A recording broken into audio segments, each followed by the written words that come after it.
नमस्कार। आज हम तमाम उन खबरों पर चर्चा करेंगे जो इस शहर में इस समय सबसे ज़्यादा चर्चाओं में है। पर हम सबसे पहले आज प्रभात किरण से हमारी शुरुआत करते हैं खबरों को लेकर। प्रभात किरण की आज कुछ खबरें, नगर की खबरों में तो खबरें जो होती हैं वो सामान्य रूप से होती है। आज जो है एक बड़ी खबर है, एक तो वर्ल्ड टॉयलेट डे आज था और 4 घंटे में 30,000 से ज़्यादा सेल्फी हुई है। रेवती रेंज में कई मकान तोड़े गए हैं, इसको लेकर भी मामला था और वहाँ पर शायद अतिक्रमण को लेकर या अवैध कॉलोनी को लेकर शिकायत थी। एक बड़ा मामला ये हो गया है कि शहर भर में नगर निगम ने केबल काटने का काम शुरू कर दिया है और कई जगह नेट बंद हो गया है और कई जगहों पर नेट के कारण प्रॉब्लम हो रही है, कई लोग परेशान भी हो रहे हैं और उसको लेकर भी कोई मामला निराकरण हुआ नहीं है। एक जरूर खबर ये है कि इंदौर उज्जैन फोर लेन जो है उस पर 233 करोड़ में बना था और 332 मतलब 100 करोड़ रुपए से ज़्यादा टोल से कमाए गए हैं। पर हम सबसे पहले अगर हम चर्चा करते हैं शेखर जी, तो आज वर्ल्ड टॉयलेट डे बनाया गया है। 4 घंटे में 30,000 सेल्फी ली गई है, पर 1 लाख सेल्फी लेने का अभियान था तो आज खत्म हो गया, ये अभी चलेगा ये? वैसे वर्ल्ड टॉयलेट डे आज था। इंदौर में नगर निगम की जो 700 से ज्यादा शौचालय और यूरिनल हैं, लोगों की तारीफ भी करूंगा कि उन्होंने इतना कड़ा फैसला लिया कि लोगों से अपील की कि आप जाएं, हमारे शौचालय का यूज करें और उस पे साथ सेल्फी लें और उस पर फीडबैक भी दें। मतलब वो शौचालयों को वो कितना अपडेट कर चुके हैं, उन्हें ऐसा लगता है कि इतना बड़ा रिस्क लिया है। बाकी पूरे देश भर में शौचालयों की सफाई हो रही है, हमारे यहाँ सेल्फी ली जा रही है। दूसरा मामला ये कि रेवती रेंज में मकान तोड़े गए हैं, ये तमाम ये अवैध, क्या यहाँ अवैध कॉलोनियां कट रही थी क्या? ग्रीन बेल्ट की जमीन पर तैयारी वाली कॉलोनी काटी गई। रेवती रेंज जब इंदौर में 51 लाख पौधे लगाने का रिकॉर्ड बनाया, प्रशासन के अमले ने जिस तरीके से वहां आवाजावी की थी, तभी पता चल गया था कि रेवती रेंज के आसपास इतनी सरकारी जमीनों को बेचा जा रहा है, अवैध कॉलोनियां काटी जा रही थी। तब से इसकी जांच हो रही थी, कुछ पार्षदों ने उसकी शिकायत भी की थी। इसके अंदर कुछ प्रभावशाली लोग भी शामिल थे, हालांकि उनका प्रभाव नहीं चल पाया और आज से रेवती रेंज पर अवैध कॉलोनी पर नगर निगम का बुलडोजर चल गया है। ये रेवती रेंज वगैरह, ये अभी जो 19 गांव शामिल किए मास्टर प्लान में, उसमें रेवती रेंज वगैरह भी था क्या? रेवती रेंज या नगर निगम सीमा में आता है। हाँ, तो अब ये भी एक आश्चर्य की बात है ना कि जब आपने पहले जो आपके पुराने 29 गांव शामिल किए थे ना, जब आपने 29 गांव शामिल किए तो उनके नक्शों पर रोक लगा दी थी आपने।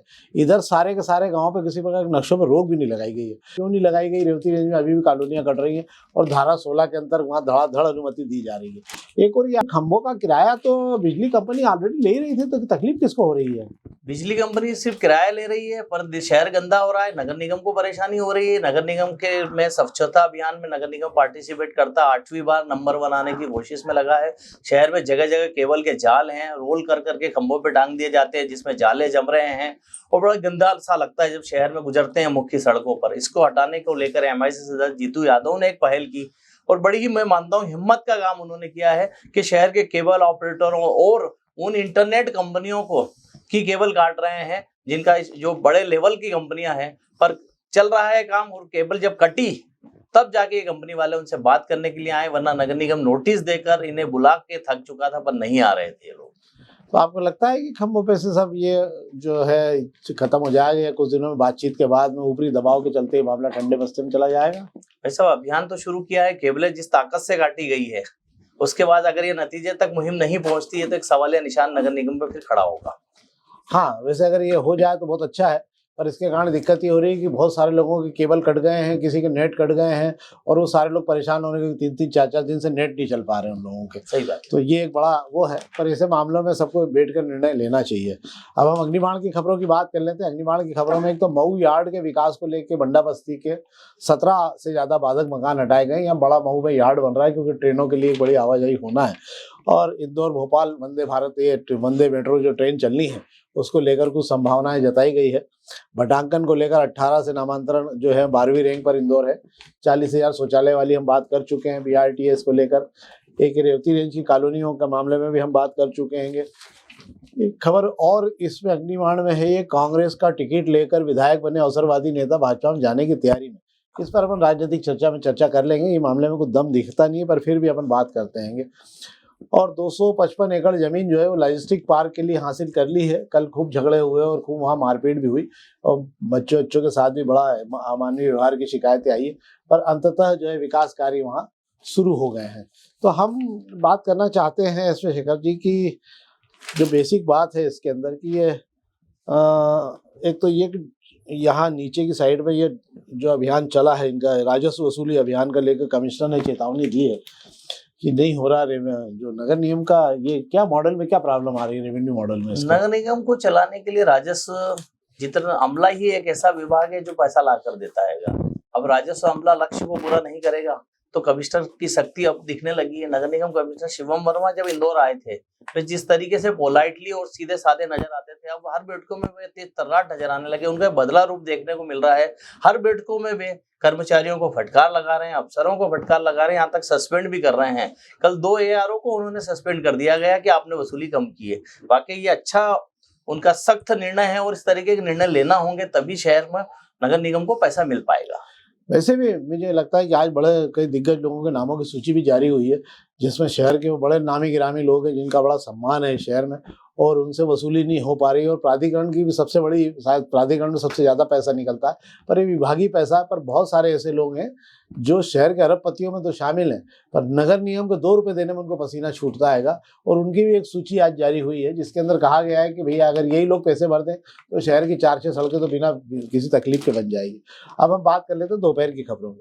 दोपहर की खबरों में आज पहले पेज पे एक बहुत बड़ी खबर हमने दी है, और वो ये है कि पहली बार स्टेट बैंक ऑफ इंडिया जो है वो $1.25 अरब यानी 11,000 करोड़ रुपए का कर्ज उठाने जा रहा है। और ये कर्ज जो है गुजरात के अंदर जो आपकी सिटी बन रही है, गुजरात के अंदर यहाँ बना रहे हैं गुजरात गिफ्ट सिटी, उसके अंदर जो कंपनीज आएगी उनको कर्ज डॉलर में दिया जाएगा जो कंपनियाँ चाहेंगी, और उसके लिए ये रुपया उठाया जा रहा है। वैसे भी 43 साल के बैंकों के खातों में जमा जो है वो नीचे आ गई, सबसे निचले स्तर पर आ गई है। और बैंकों में बोर्ड लगे हुए हैं कि 2 लाख रुपए से ज़्यादा यदि आपको लेना है तो एक दिन पहले आपको बताना पड़ेगा। नकदी की भारी कमी के चलते ये 11,000 करोड़ का कर्ज इसलिए भी उठाया जा रहा है कि केंद्र सरकार के पास डॉलर की भारी कमी हो गई है, और उसके कारण जो है आपको नए सिरे से पैसों की व्यवस्था करनी है, तो ये बोझ सरकार ने बैंक पे डाल दिया है। एक खबर ये है इसमें, और एक खबर ये जरूर है कि 2.5 लाख नौकरियों का लेकर GAD ने मध्य प्रदेश में एक कार्यक्रम जारी कर दिया। 5 साल में 2.5 लाख नौकरियां कैसे दी जाएगी, इसका एक पूरा प्रोग्राम बनाकर अलग अलग विभागों की जानकारी के बाद में, और उनकी वैकेंसीज कैसे निकलेगी और कहाँ से चालू होगी। आज शायद कुछ विभागों ने अपने यहाँ की वैकेंसीज के लिए जारी भी की है कि इसके अंदर इसी के तहत जो है कार्यक्रम करेंगे। एक शहर पहली बार लगेगा सोलर हाई मास्ट, 29 गाँव के लिए टेंडर जारी हुए हैं। क्या रहेगा इसमें? हाई मास्ट जो अभी तक लगते हैं उसका खर्चा नगर निगम को उठाना पड़ता है। इसको सोलर से अपडेट करके लाने की कोशिश कर रहे हैं ताकि निगम पे खर्चे का भार कम आए, और वहाँ पे चूंकि स्ट्रीट लाइट और अलग का खर्चा नगर निगम को ना करना पड़े। वैसे भी 29 गांव अभी तक पिछड़े हुए ही थे। इतने 10 साल हो गए नगर निगम में सीमा में आए हुए, फिर भी मूलभूत सुविधाओं को लेकर वहाँ के लोग आज भी परेशान है।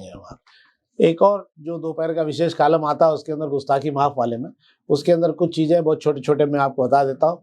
एक तो लंबे समय से इंदौर में पदस्थ रहे एक अधिकारी जिनके बारे में कहा जाता तो फ़ोन नहीं उठाते किसी का भी, वो इंदौर विकास प्राधिकरण के बस पर बैठ गए हैं। अगले कुछ दिनों में शायद जब भी अगला ऑर्डर निकलेगा तो उनका विश्वास है कि वो इंदौर में पदस्थ हो जाएंगे। दूसरा एक बड़ा विचित्र काम हुआ है कि एक ठेकेदार के 45 लाख रुपए जो हैं वो खाद्य निगम में फंसे पड़े थे, तो उसको निकलाने के लिए जो जादूगर थे उनसे संपर्क किया तो उन्होंने 15 लाख रुपए दिए, लेने कहा 5 लाख रुपए टोकन ले लिया। अब वो भी डूब गए, तो 5 लाख निकलाने के लिए तीसरे से बात की तो उन्होंने 2 लाख रुपए का टोकन मांगा, और कुल मिला के वो अभी तक परेशान है। सरदार जी बेचारे ढूंढते फिर रहे हैं कि कोई मार्ग मिल जाए। नगर निगम में अपर आयुक्तों की बहार आ गई है। समय लंबे समय बाद ऐसा लग रहा है कि हर कमरे में एक आध अपर आयुक्त दिखने लगा है। और एक बड़ी विचित्र बात हुई है कि पिछले दिनों उसको लेकर शहर भर में चर्चा भी है ये कि महापौर जी जो हैं वो अरुण भीमावत को के लिए उच्चतम न्यायालय गए थे, और उनको जो है उन्होंने वहाँ जिरह करने के बाद में उनको मुक्त करा लिया था वहाँ से। शायद पॉलिटिकल पिटीशन लगी थी उसके अंदर। पर इस मामले में कहा जा रहा है कि जब भी आप किसी पद पे चले जाते हो तो आपको अपनी सनद सरेंडर करना पड़ती है, तो आप उस सनद का उपयोग नहीं कर सकते होगे। और इसको लेकर कुछ लोग अब शिकायत की तैयारी कर रहे हैं जिनको ये बात हजम नहीं हो रही थी। हालांकि वो खुद भी कानून के बड़े जानकार हैं। क्या है इसमें सीन? ये महापौर जी कानून के बहुत अच्छे से जानकार हैं। अगर महापौर जी ने अगर पैरवी की है जाकर किसी के लिए किसी मामले में तो बहुत सोच समझ के की होगी। महापौर जी इस मामले में कच्चे खिलाड़ी नहीं है। जो लोग उंगली उठा रहे हैं शायद उन्हें कानून को पढ़ना होगा। हाँ, मुझे लगता है हालांकि जो लोग समझ रहे हैं कि वो कच्चे खिलाड़ी वो भी गलत फहमी में है, क्योंकि इतना इतने लोगों को इतने लोगों के बीच में से गली में 4 रन निकाल के लाना कोई बच्चों का खेल नहीं है।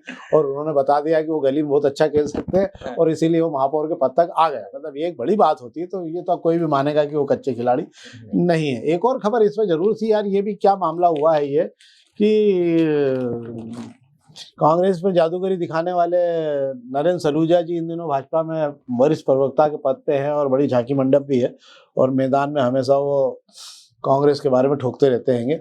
अभी वो इंदौर में मोनू भाटिया और ये लोग जीते हैं जो उन लोगों को लेके यहाँ से भोपाल मुख्यमंत्री से मिलाने गए थे और शायद महासचिव को यहीं छोड़ गए थे। तो इन दोनों के बीच बड़ी खींचतान हो गई और विवाद हो गया। मतलब क्या कहते हैं, पत्तल लगी नहीं और झगड़े शुरू हो गए आपस के अंदर। तो क्या सीन है ये, नरेंद्र सलूजा जी को परंपरागत ये मिला हुआ है ये पुण्य करने का काम कि जो है ये बीच में उलझ गए हैं, क्या है? नरेंद्र भाई भाजपा में आने के बाद में समाज के चुनाव से तो हालांकि वे दूर रहे। गुरु सिंह सभा के अभी जो चुनाव हुए जिसमें मोनू भाटिया पैनल ने जीत दर्ज की है, पर नरेंद्र सलूजा जी उस दूरी के बावजूद उनको राजनीतिक हस्तक्षेप में उन्हें आगे ले जाने के लिए, मिलाने के लिए लगे रहते हैं और ये उनका काम है और उनको करना भी चाहिए। और उसमें अब वो कहाँ गड़बड़ कर गए हैं वो तो वही जाने। हाँ, मतलब अच्छा खासा रायता उसमें जमा हुआ था, सकोरे से बाहर निकल के कैसे फैल गया ये समझ नहीं आ रहा है। एक तो उनके भी विघ्न संतोषी बहुत सारे हो गए जो समय समय पे तकलीफ देते रहते हैं। बाकी कुछ खबरों पे हम और बात कर लेते हैं, कुछ पॉलिटिकल खबरें हैं इसके अंदर। हाँ, ये आज इंदिरा गांधी जी का वो था, आज इंदिरा गांधी जी की जन्म जयंती थी, पर उतने ही लोग पहुंचे जितने कांग्रेस से बचे हुए, शायद मेरे को ऐसा लग रहा है। और ये शायद पिछली बार भी ऐसे ही हुआ था कि इतने ही लोग पहुंचे थे कांग्रेस में। तो ये बच्चे खुचे नौनिहाल जो हैं ये मुझे लगता है इनमें थोड़े समय प्रजाति विलुप्त तो नहीं हो रही है इसमें कि थोड़े थोड़े कम होते जा रहे हो इसमें धीरे धीरे? कांग्रेसी की जो स्थिति है, अगर कांग्रेसी सब एकला चलो में विश्वास रख रहे हैं, खुद के आयोजन होते हैं सब इकट्ठे बट के जाते हैं, एक साथ किसी के इसमें आते नहीं है। अभी पिछले हफ्ते की अगर हम बात करें तो नगर निगम के गलियारों में गलियारों में देवेंद्र सिंह यादव पहुंच गए थे। वे मच्छरों से परेशान लोगों की चिंता करने आए थे, धुनी लगा गए महापौर जी दफ्तर के बाहर। पास में चिंटू चौकसे का भी दफ्तर था, उनसे कहा कि चिंटू चौकसे जी क्यों नहीं है आपके साथ में, तो उनके पास जवाब नहीं था। ये कांग्रेस है। हाँ, वैसे भी धुनी लगाने का काम है देवेंद्र यादव की मास्टरी है और उसको ये समझ नहीं आता है कांग्रेसियों को किसके यहाँ कब धुनी लगाया जाएगा, इसलिए लोग थोड़ी दूरी बना के रखते हैं उससे, नहीं तो एक बड़ी मुसीबत है। ये तो रही आज की खबरें जिस पे हम चर्चा करना चाह रहे थे और हमारी चर्चा हुई। अब हम कुछ राजनीतिक चर्चा कर लेते हैं। आज चर्चा के मामले में कुछ खबरें हैं जिस पर शहर में भी चर्चा है। एक तो अग्निबाण की एक खबर है जिसमें कहा गया है, सीधे सीधे लब्बो लुआब ये है कि शेखावत जी का हुलिया बनाते हुए बताया गया है कि भंवर सिंह शेखावत जो है वो वापस मौके का फायदा उठाने के लिए, जिस प्रकार उन्होंने भाजपा से कांग्रेस में आके मौके का फायदा उठाया, तो वैसे के वैसे ही वो वापस भाजपा में जा रहे हैं और उनको मंत्री बनने की बात हो गई है। हालांकि शेखावत जी का कहना ये है कि ये सब कोरी बकवास है, इसमें कोई दम नहीं है, एक रत्ती भी दम नहीं है। और इस मामले में जब भाजपा के ही अन्य नेताओं से बात की गई तो उन्होंने भी कहा, पर एक विधायक ने कहा कि इस मामले में कि शायद विधायकों का जो वो बना हुआ दल बदल अधिनियम बना हुआ है, उसमें अगर कोई भी अकेला विधायक अगर इधर से उधर जाने की कोशिश करता है, एक का तो शायद कांग्रेस ने नोटिस भी दे रखा है जिसको हाईकोर्ट लगा रखी कि इसकी संस्था समाप्त की जाए। तो ऐसे में अगर संस्था समाप्त हो जाएगी तो भंवर सिंह शेखावत को वापस चुनाव के मैदान में जाना पड़ेगा और चुनाव के मैदान में लड़कर उनको वापस आना पड़ेगा। इसके बाद ही वो जो है भाजपा में ये सारा हो पाएगा। इसलिए मुझे लगता नहीं, क्या आपको लगता है कि ऐसा कुछ संभावना दिखती है? वैसे राजनीति में संभावनाएं का तो कयास लगाए जाते हैं सिर्फ, ठीक है। ये शेखावत जी को लेकर बात हो रही है या नहीं हो रही है मुझे नहीं पता है, पर अगर कोई भी विधायक अगर बदलेगा दल तो उसकी विधायकी रहेगी नहीं, उसको फिर से चुनाव लड़ना होगा और जिस दल में वो जा रहा है उस दल से उसको टिकट मिलना चाहिए। और उस दल से क्या वो दल उसको एक विधायक को लेने की स्थिति में आज की तारीख में मुझे लगता है मोहन यादव सरकार को कि अभी किसी विधायकों की या किसी की जरूरत लगती नहीं है मुझे कि उनकी सरकार को कोई संकट है या कोई फर्क पड़ने वाला है। नहीं, वो दोनों चीजें वहां पर मुझे ऐसा लगता है कि फिर उनको जाने के बाद में अब आप वहां का समीकरण समझ लीजिए बदनावर का, कि वही अग्रवाल से मोर्चा, फिर वहीं के बाद में वो दत्ती गांव से मोर्चा। अब ये सारी स्थिति के बीच में पिछले बार भी बहुत मार्जिन से 2-2,500 वोट से शायद जीते हैं, तो ऐसे मुझे नहीं लगता है कि शायद कोई रिस्क लें। बाकी तो हरी इच्छा है जिसकी जो मन में है वो करता ही है। और दूसरा एक और खबर ये थी आज की, जीतू पटवारी जी का आज जन्मदिन था कि कल था? कल जन्म। अच्छा, कल जन्मदिन हो गया। कब पता लगा ही नहीं जीतू पटवारी जी का, इतना चुपचाप से जन्मदिन निकल जाता है कि हवा ही नहीं लग पाई शहर को। कमलनाथ जी का पिछले दिनों जन्मदिन था तो छिंदवाड़ा पूरा रंगा भरा पड़ा हुआ था, बड़े भव्य भोजन भंडारे हुए थे। तो क्या कारण है इसका? वैसे जीतू पटवारी का शुरू से स्वभाव रहा है, उन्होंने कभी अपने जन्मदिन को लाव लश्कर या होर्डिंग पोस्टर से नहीं मनाया है। उनका जन्मदिन जब भी आया गया है, इस तरीके का हल्ला शहर में नहीं मचा है। वैसा ही कल भी हल्ला नहीं मचा। मैं मौजूद जरूर थे अपने दफ्तर पर, कल इंदौर में ही थे वे, और कार्यकर्ताओं से मिले हैं। उनके हालांकि कांग्रेसियों का बड़ा हुजूम लगा है, उसमें वह लोग भी नजर आए जिनको शहर अध्यक्ष, जिला अध्यक्ष बनना है, उनकी भीड़ भी काफी देखी गई उसमें। हाँ, मतलब अपने माने कि जिनको पद चाहिए वही पहुंच रहे हैं, बाकी जिनको कुछ नहीं चाहिए वो तो जा नहीं रहेंगे। तो ये तो था आज का कुल मिला के राजनीतिक परिदृश्य जो शहर के बीच में चर्चाओं में चलता रहा। आज हमने आपको जो जानकारियां दी हैं, मुझे लगता है कि वो आज शहर की अच्छी चुनिंदा जानकारियां थी। हम एक बार फिर आपसे आग्रह करेंगे कि कृपा करके इस कार्यक्रम में अधिक से अधिक लोग इसे लाइक करें, अधिक से अधिक लोगों तक शेयर करें, ताकि हम और अच्छे से बेहतर तरीके से इस कार्यक्रम को बना सकें। यदि इस कार्यक्रम को लेकर अगर आप कोई सुझाव देना चाहते हैं तो आप हमें सुझाव हमारे लिंक में नीचे दे सकते हैं, ताकि हम उसे और बेहतर कर सकें। बहुत बहुत धन्यवाद।